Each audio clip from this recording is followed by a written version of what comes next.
So here we have standard vertex form. We have three important values to look at: a, h, and k. Our a value tells us what to multiply the y value by.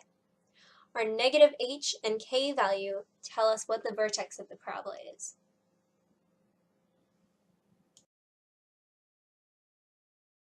Here we have our most basic parabola in vertex form, y equals x squared. So if we were to expand this so that we could see our a, h, and k value, we would have an a of 1 because we're not multiplying y by anything, and we would have 0 and 0 for our h and k values. So our first step is to find our vertex. So the negative of our h is our x value. Our k is our y value. So for h we have positive 0, so the opposite of that is negative 0, which of course is still the same thing as positive 0, so we have 0. And then for our k value, we have negative 0, so negative 0 is the same as positive 0, so we just plot that. So to start plotting our points, we'll go 1 squared is 1, and go back to the vertex. 1, 2 squared is 4. 1, 2, 3 squared is 9. Then 1, 2, 3, 4 squared is 16, so that would go off the page. And then we'll graph our mirror points and draw our line.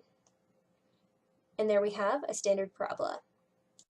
So to start off our second example, we're going to find our vertex. So we'll do this by finding the negative value of our h to give us our x, so that's negative 4.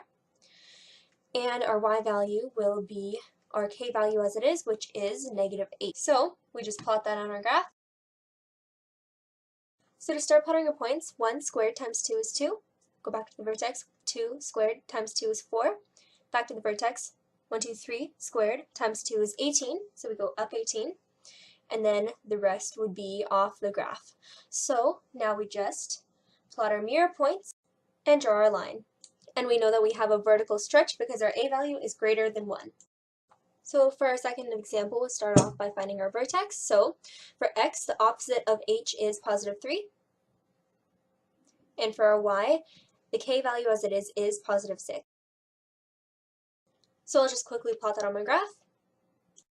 So to start plotting our points, we have 1 squared times negative 1 over 2 is negative 1/2. Go back to our vertex. 1, 2 times negative 1 over 2 is negative 2. Go back to our vertex. 1, 2, 3 squared times negative 1 over 2 is negative 4.5. Go back to our vertex. 1, 2, 3, 4 squared times negative 1 over 2 is negative 8.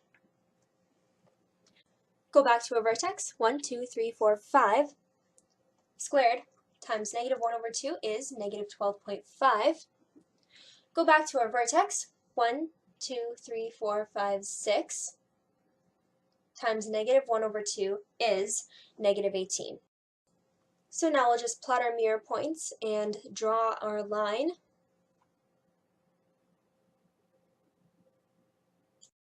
And we know that we have a vertical compression because our a value alone is less than 1.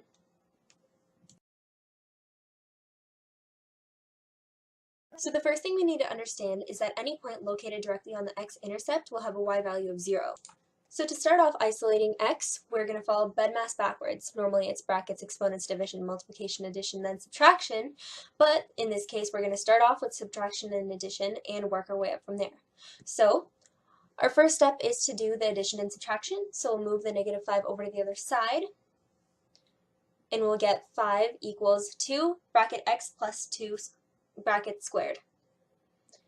Then our next step is to work on the multiplication and division. So we need to get rid of that 2. So we'll do this by dividing each side by 2. So we should end up with something that looks like this. So our next step is to get rid of the exponents.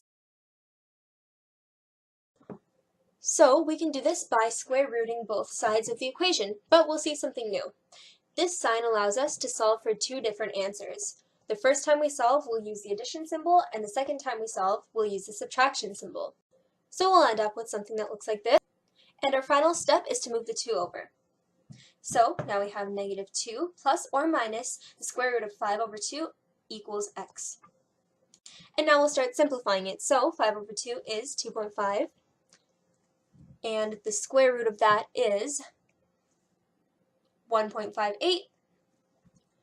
So using the addition symbol first, we'll get x equals negative 0.42.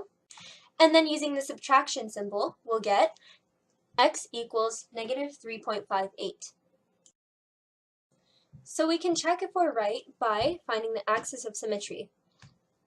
So we can find the axis of symmetry by adding our two x-intercepts together and dividing them by 2. So we get negative 4 over 2, and our final answer is negative 2. So that's our axis of symmetry. And then if we go back to our original equation, we can actually tell that our axis of symmetry is negative 2 because that's what the negative value of our h value is. So that's how we know that, for sure, our two x values are negative 0.42 and negative 3.58.